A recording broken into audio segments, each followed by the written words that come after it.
लेकिन जो वहाँ कांस्टेबल बैठा था ना भाई, लिटरली अगर परमिशन होती ना वो मेरे में 10 गोली ठोक देता। वो बंदा कांस्टेबल इतना एग्रेसिव हो चुका था भाई, इतना एग्रेसिव हो चुका था, सिर्फ उस वकील को सपोर्ट करने के लिए, ठीक है, जिसका गवर्नमेंट के साथ कोई लेन देन नहीं है, वो एक कंपनी को रिप्रेजेंट करता है, उसको ब्लाइंडली उसको सपोर्ट करना था। कह रहा है इसके ऊपर FIR करो ना, इसको अंदर डालो, डालो इसको अंदर, एक बार जेल में जाएगा समझ में आएगी सब, ऐसे को छोड़ना नहीं चाहिए। इस तरीके से वो प्रिटेंड कर रहा था भाई, जैसे वो क्या नाम था, माल्या के बाद कोई देश से पैसा लेके भागना चाह रहा है ना, तो मैं हूँ दूसरा बंदा इस देश का।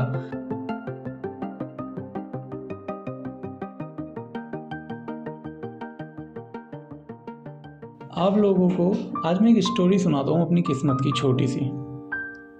कि आप में से बहुत लोगों को लगता है कि हम जो यूट्यूब पे मैं जो वीडियोस बना देता हूँ इन कैटेगरीज में, उसमें क्या होता है। मैंने एक वीडियो बनाई थी एक कंपनी में, एक बंदे के साथ इंटरव्यू करा, जिसमें जो इंटरव्यू देने वाले थे उन्होंने बताया किस तरीके से उनके साथ 6 लाख रुपए का फ्रॉड हुआ, और वो एक इंडिया की बहुत ही रेपुटेटेड लेजिटिमेट कंपनी के सेलर के तरफ से हुआ, ठीक है। उसके ऊपर पूरी वीडियो बनाई। वो वीडियो बनाने के बाद मेरे पास एक मैसेज आता है, Sudhir FIR registered against your name, please come to somewhere. Police station का नाम बताया, दिल्ली के अंदर ही पुलिस स्टेशन में आओ, और क्या नाम है, वो कंपनी इंडिया मार्ट थी, ठीक है। उन्होंने मेरे अगेंस्ट केस को उन्होंने कंप्लेंट करी। अब होता क्या है कि नॉर्मली जब मैं कॉल पे कोऑर्डिनेट करना चाहता हूँ तो होता ही है कि जब मेरे अगेंस्ट वो कंप्लेंट फाइल होती है तो मैं बहुत डर जाता हूँ, क्योंकि कभी FIR जैसा शब्द हमने मूवीज़ में ही सुना था, मम्मी पापा बचपन से बताते आए कि FIR हो जाती है ज़िंदगी ख़राब हो जाती है, देश के बाहर नहीं जा सकते, गवर्नमेंट जॉब नहीं मिल सकती, कोई बिजनेस नहीं कर सकते, ज़िंदगी नर्क हो जाती है, शादी नहीं होती, ये नहीं होता, वो नहीं होता। तो लिटरली फट गई थी, मतलब कि यार ये क्या हो गया मेरे साथ, मेरे ऊपर FIR रजिस्टर्ड हो गई। और मैं उस दिन बहुत दुखी हुआ था, मतलब रोने जैसा हो गया मैं, और बड़ा परेशान, खाना नहीं खाया उस दिन मैंने, जब मेरे पास मैसेज आया कि FIR registered on your name, please come to police station. अब मैंने 2 दिन पहले, अब मैं बता दूँ आपको, मेरी 2 दिन पहले दोस्ती हुई एक सब इंस्पेक्टर, एक SHO सर के साथ, एक कमिश्नर सर के साथ हुई थी। मतलब मैं किस्मत बता रहा हूँ आपको, मतलब एक कमिश्नर है, उनका मेरे पास कॉल आता है कि हाय सुधीर, मेरे को यकीन नहीं हुआ वो कमिश्नर है, तो बोलते हैं मैं यहाँ का कमिश्नर बोल रहा हूँ। तो मैंने बोला मैं प्रधानमंत्री बोल रहा हूँ। कहते हैं यार मैं मजाक नहीं कर रहा भाई, मैं सही में कमिश्नर बोल रहा हूँ। मैंने कहा मैं कौन सा मजाक कर रहा हूँ, मेरे को यकीन ही नहीं हुआ, मेरे पास कमिश्नर क्यों फ़ोन करने लगा भाई। तो उसके बाद हमारी बातचीत हुई, तो आवाज़ सुनी उनकी, फिर उसके बाद वो आवाज़ इंटरनेट पर उनकी वीडियो सर्च करी, मैच करी, फिर थोड़ी वीडियो कॉल हुई, तब मुझे यकीन हुआ कि हाँ ये तो एक्चुअल में ही कमिश्नर है भाई। उनसे दोस्ती, फिर मैंने साइबर क्राइम के अगेंस्ट में दिल्ली पुलिस को मेल करता रहता हूँ, तो रोहिणी थाने से ही मेरे मेल का मेरे पास रिवर्ट आया, और मैं थाने मिलने चला गया ऐसे ही घूमते फिरते ना, कोई खास रीज़न नहीं था। उन्होंने बोला कि यार सुधीर अगर फ्री है तो थाने आ जा, एक बार हमें भी बताइए क्रिप्टो करेंसी फ्रॉड जो है वो कैसे काम करता है, और ये व्हाट्सएप वगैरह, मतलब कुछ उनको जानना था मेरे से कि किस तरीके से सब काम करते हैं, स्कैम वगैरह। तो मैं उसके लिए रोहिणी थाने में पर्टिकुलर चला गया, जिस थाने के अंदर मुझे बुलाया गया था। वहाँ भी मेरी दोस्ती हुई, फिर मैं एक जगह एक SHO सर से मिला। अब होता ही है कि ये 3 चीज़ों ने मेरा जो कुटावा चढ़ना था ना इस वीडियो के अगेंस्ट, जो मैंने 7 वीडियो बनाई थी, जिनमें से एक वीडियो 70,000 प्लस व्यू क्रॉस कर गई थी, इंडिया मार्ट वाली, तो उससे ऑफकोर्स कंपनी की ब्रांड रेपुटेशन तो डैमेज हो रही थी। बट मेरा मकसद कभी ये नहीं था कि मैं किसी इंडियन कंपनी को टेक डाउन करूं, बट अनफॉर्चुनेटली एग्रेशन में आके, क्योंकि देखो प्रोफेशनल नहीं हूं मैं, पर बनना चाह रहा हूं अब, इसीलिए मैं सारे ट्रूथ आपको बता रहा हूँ। तो मेरी बातचीत हुई, तो मैं ज़्यादा बोल गया, ठीक है। अब वो वीडियो मेरे को टेक डाउन करनी पड़ी, क्योंकि वो ही एक बेस्ट ऑप्शन था। अगर मैं, अब सीन ही होता है, मैं थाने पहुंचता हूँ, थाने में मेरे बिहाफ पे ऑलरेडी कॉल जा चुकी थी, ठीक है, कि ये एक बच्चा है, इसने वीडियो बनाई है, लेकिन इसके फॉल्ट नहीं है कोई, और वो क्लियर था कि उसमें मेरा कोई फॉल्ट था नहीं। वीडियो के अंदर अगर लीगली हम जाएँ तो कोर्ट में केस चल रहा है। अब होता क्या है कि जब मैं थाने में पहुंचता हूं तो मेरे को 5 बजे बुलाया गया था, बट मैं लेट लतीफ़ इंसान हूँ थोड़ा, मैं 6:30 बजे थाने पहुंचा तो देखा वो उनका लॉयर वहीं बैठा हुआ था। जब मैं पहुंचा तो दूसरा लॉयर आया, एक सब इंस्पेक्टर आया, एक कांस्टेबल आए, ठीक है, और उसके बाद वो वकील आ गया जो इंडिया मार्ट को रिप्रेजेंट कर रहा था। अब बातचीत हुई, तो बातचीत की जो लॉयर जो था उसका, इंडिया मार्ट का, बड़ी एग्रेसिव ट्यून थी, उस टाइम मैं बहुत डरा हुआ था कि यार क्या हो जाएगा मेरे साथ। पर मैं बाहर से नहीं, मतलब बाहर से एकदम ऐसे स्ट्रेट बैठा था, ठीक है आपको जो करना है कर लो, आपको FIR करनी है कर लो, I am ready to face you in court, ठीक है। बट अंदर से मैं ही जानता हूँ मैं उस दौर में मतलब कितना डर मैं फेस कर रहा था, क्योंकि प्रॉब्लम डर की नहीं थी, प्रॉब्लम ये थी कि केस लड़ने के लिए पैसा चाहिए जेब में, सही है, पैसा चाहिए, और मैं केस किसके बिहाफ पे लड़ूं, जो स्कैम मेरे साथ हुआ ही नहीं उसके लिए, है ना। तो वो सारी बातें हुई। अब वो बातें जब हुई वहाँ पे, तो एक लॉयर मेरे को ज्ञान दे रहा था कानून के तौर पे कि कानून ये होता है वो होता है, तो उसी ने मेरे हाथ से मेरा फ़ोन छीना। ये जो फ़ोन है एग्जैक्टली यही फ़ोन था उस टाइम मेरे हाथ में। और मेरी आदत है, क्योंकि देखो मैं मोटा हो चुका हूँ घर पे ना काफ़ी, तो मेरे कपड़ों में फ़ोन वगैरह नहीं रखता मैं, पैंट बड़ी टाइट हो जाती है, तो मैं इसको नॉर्मली हाथ में लेके बैठा हुआ था। कहता है कि ये देखो, ये यहाँ पे बैठ के रिकॉर्ड कर सकता है क्या, ये रिकॉर्ड कर रहा है वीडियो है, कैसे रिकॉर्ड कर सकता है बिना परमिशन के, इसने परमिशन ली यहाँ पे किसी से रिकॉर्डिंग करता है। और मेरा फ़ोन वो लेके ऐसे ऑन करके और कहता है मेरा फ़ोन लेकर, ये देखो इसका पासवर्ड डालो, मैंने उसको पासवर्ड डाल के दिया, कहता है कहाँ पे रिकॉर्डिंग कर रखा है, ये देखना इसकी रिकॉर्डिंग कहाँ। मैंने कहा सर देख तो लो इसमें रिकॉर्डिंग कहाँ चल रही है। तो उसने पूरा फ़ोन चेक करा मेरा। मैंने कहा सर देखो जैसे आप लॉयर हो ना, वैसे ही I am good in my field, अगर मुझे रिकॉर्डिंग करनी होगी ना, आप मेरा फ़ोन बिना लैब में ले जाए पता नहीं कर पाओगे कि मैंने इससे रिकॉर्डिंग करी है या नहीं करी। I spend almost 2 years in studying this, ठीक है, कि इसमें कैसे मेरे को ये स्पाई करनी है चीज़ें, अगर मेरे को करनी होगी। इवन अगर मुझे रिकॉर्डिंग करनी होगी तो मैं आपका ही फ़ोन यूज़ करूँगा अपनी बातें रिकॉर्ड करने के लिए ना, वहाँ पे बैठ के मुझे अपना फ़ोन यूज़ करने की ज़रूरत ही नहीं है।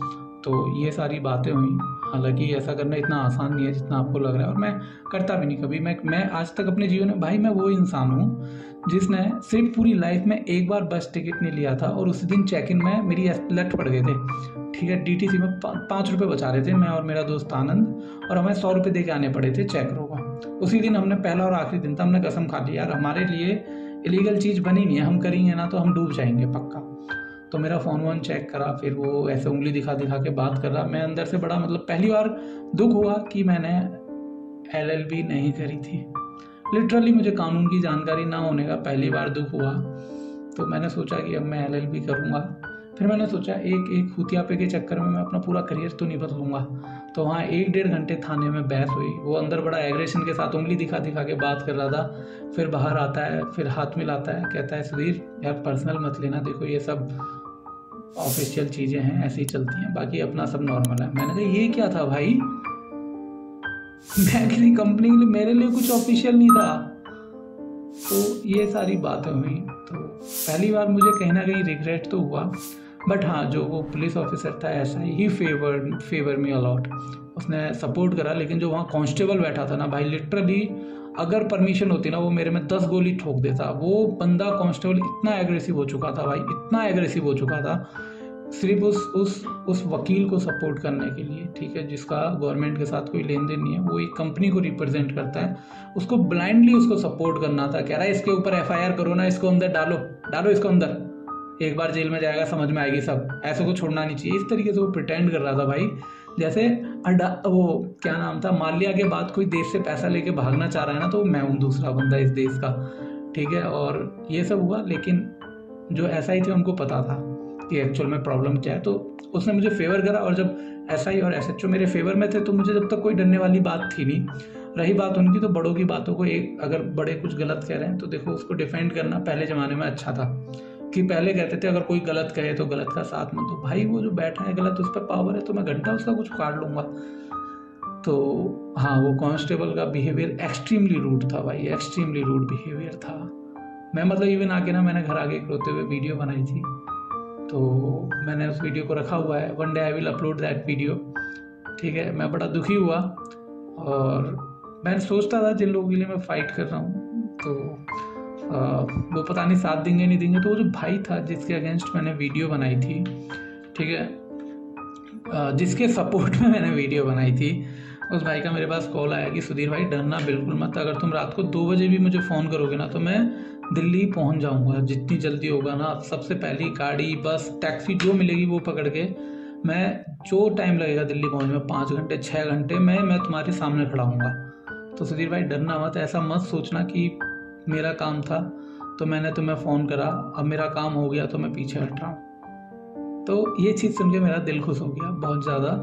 फिर दिसंबर जनवरी में मेरा प्लान था दिसंबर में कि पढ़ लिख के मैं देश छोड़ के जाऊँगा, but I got married in March में ही ना, फरवरी मार्च, हाँ मार्च में मेरी शादी हो गई और थिंग्स गॉट चेंज। ठीक है, अभी रिस्पॉन्सिबिलिटी है, बट अब उतना डर नहीं है मुझे इतना पता है कि अगर तुम सही हो तो तुम सही हो। मुझे इतना पता है देश में बड़े बड़े क्राइम करने वाले अगर बाहर रह सकते हैं तो जो इंसान सच के लिए लड़ रहा है उसको कभी ना कभी तो इंसाफ मिलता ही है ना। बट हाँ मैं तुम्हें एक चीज़ बता रहा हूँ, किस्मत, भगवान तुम्हें फंसाएगा ना तो वो निकालने के रास्ते भी खोल देगा। कहीं से कहीं तक तुम मेरा बैकग्राउंड देख लो तो मेरी और कमिश्नर की बातचीत होना कोई मजाक नहीं था। ठीक है, मतलब ये सिर्फ किस्मत है कि ये कैसे हो गया। या फिर थाने से मेरे पे SI का फ़ोन आना पहले कि हमें एक बार वो क्रिप्टो वाला कॉन्सेप्ट समझा था सुधीर आके, जिस बंदे ने कभी सुधीर का नाम भी नहीं सुना था उसका फ़ोन आना मेरे पास, SHO से फिर वहाँ दोस्ती होना, फिर राजस्थान पुलिस अकेडमी RPA से मेरे पास एक हेड कांस्टेबल होता है शायद, यहाँ कांस्टेबल हेड भूल गया मैं, शायद हेड कांस्टेबल का फ़ोन आता है, बातचीत होती है, कहता है कि सुधीर सर आप चाहो तो आप हमारे यहाँ अप्लाई कर सकते हो ट्रेनिंग के लिए। उसने प्रोसीजर वगैरह बताया कि साइबर की ट्रेनिंग के लिए हमारे यहाँ ऐसे प्राइवेट में ट्रेनिंग देने आते हैं, बताने के लिए कि कैसे फ्रॉड वगैरह के लिए या साइबर सिक्योरिटी के लिए बातचीत हुई। तो थिंग्स गॉट गुड, भगवान तुम्हारा ध्यान रखता है अगर तुम दूसरों के बारे में सोचते हो। उसके बाद काफ़ी बड़ी मतलब मेरे को मेरा जब मैंने वीडियो डाली कि ऐसे ऐसे हो गया तो IOCL Indian oil corporation limited मैं ना किसी एक अच्छी पोस्ट पे कोई जॉब करते हैं एक अंकल, मैंने स्क्रीनशॉट डाला हुआ है अपने यूट्यूब चैनल पे, है ना, कि उनका मेरे पास ना सडनली मैसेज आता है ना, और कहते हैं ले यार तू ना ऐसा कर, ये 3,000 रुपये रख, बाकी जरूरत होगी तो मेरे को बता दियो। तो उन्होंने वो पैसे मुझे मेरी UPI ID वीडियोस में थी उस पर भेज दिए। फिर एक भाई मेरे को कहता है सुधीर भाई 1,000 रुपये रखो तुम। फिर एक भाई ने मुझे ऐसे ही 2,000 भेजे। लगभग अगर मैं केस लड़ना चाहूँ ना, मैं जिस चीज़ के लिए दुखी था कि केस लड़ने के पैसे कहाँ से आएंगे, मुझे लोगों ने ऐसे 10,000 रुपये भेजे थे उस हफ्ते में कि सुधीर भाई ये केस के लिए है, तुम केस लड़ लो, अगर तुम्हें दिक्कत होगी तो कोई ऐसी टेंशन मत लेना। और उस चीज़ ने मेरा भरोसा बनाया। लेकिन पिछले 7-8 महीने में फिर मैं घर वर ये बना और पता नहीं कहाँ गया, क्या ही दिमाग हो गया था, मैंने वीडियोस वगैरह डालनी बंद कर दी और बस अभी मैं वापस अपनी फाइट स्टार्ट कर रहा हूँ स्कैम के अगेंस्ट। और कुछ ऐसा है जो मैं करना चाहता हूँ जिसके लिए यूट्यूब की मुझे हेल्प चाहिए, कि आज नहीं बट 2 साल बाद, बट वो मेरे लिए नहीं है, सबके लिए, तो डोंट वेरी। एंड हाँ, वो गिव अवे जो थे ना यार, वो थोड़ा बजट टाइट है इसीलिए नहीं भेज पाया, बट टेंशन न को, भेज दूंगा।